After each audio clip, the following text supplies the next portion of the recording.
வணக்கம் விருச்சிக ராசி ட்ரிபிள் டிரான்சிட் எங்களுக்கு எப்படி இருக்கு? ஸோ குரு பெயர்ச்சி ஆயாச்சு, சனி பெயர்ச்சி ஆயாச்சு, ராகு கேது பெயர்ச்சிகள் நடந்து முடிஞ்சாச்சு.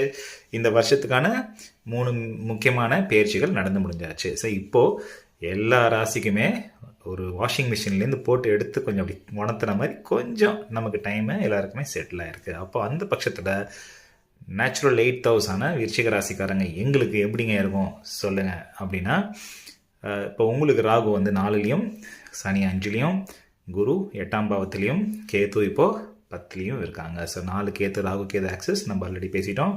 சனி 5ல் இருக்கிறத பற்றியும் பேசிட்டோம், குரு 8ல் இருக்கிறத பற்றியும் பேசிட்டோம். இப்போ 3த்தையும் ஒன்றாத்திக்கு போடும்போது டைம் எப்படி இருக்குது? நல்லா இருக்குது. அட என்னப்பா நீ எப்போ பார்த்தாலும் நல்லா இருக்குன்னு பாசிட்டிவாகவே சொல்கிற மாதிரி சொல்லிகிட்டு இருக்க.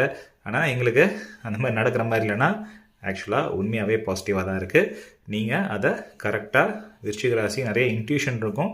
உங்கள் இன்ட்யூஷனை நீங்கள் ஃபாலோ பண்ண கண்டிப்பாக ஆரம்பிக்கணும். குரு 8ல் இருக்கும்போது உங்களோட இடன் ஸ்கில்ஸு, உங்களோட உள் உணர்வு, அந்த ஒரு புரிதல், ஆன்மீக தேடல், அந்த ஆன்மீக தேடல் வந்து நிறைய நம்ம மெட்டீரியலிஸ்டிக் வாழ்க்கையில் கை கொடுக்குங்க. ஏன்னா நம்ம அமைதியாக ஒரு கான்சன்ட்ரேட் பண்ணி மௌனமாக விரதம் இருக்கும்போது பலவிதமான இந்த மெட்டீரியலிஸ்டிக் வேர்ல்டில் இருக்கிற பிரச்சனைகளுக்கு சொல்யூஷன் நம்மளோட அமைதியில் தான் ஏற்படும். நல்லா மார்க் பண்ணிக்கோங்க.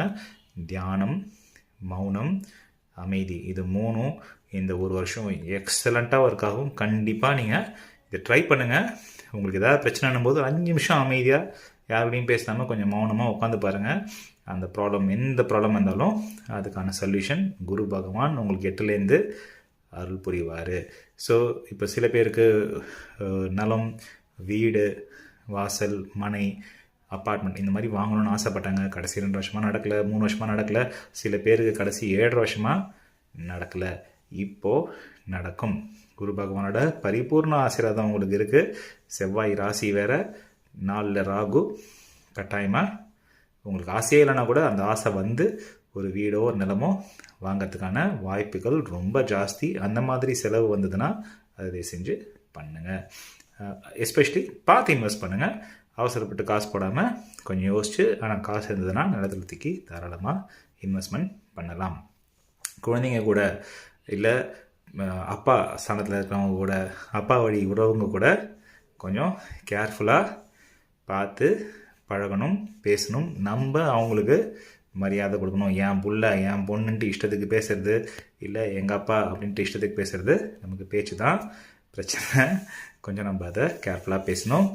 10ல் இருக்கிற கேத்து கொஞ்சம் பாலிட்டிக்ஸ் ஒர்க்கில் பண்ண ட்ரை பண்ணலாம்.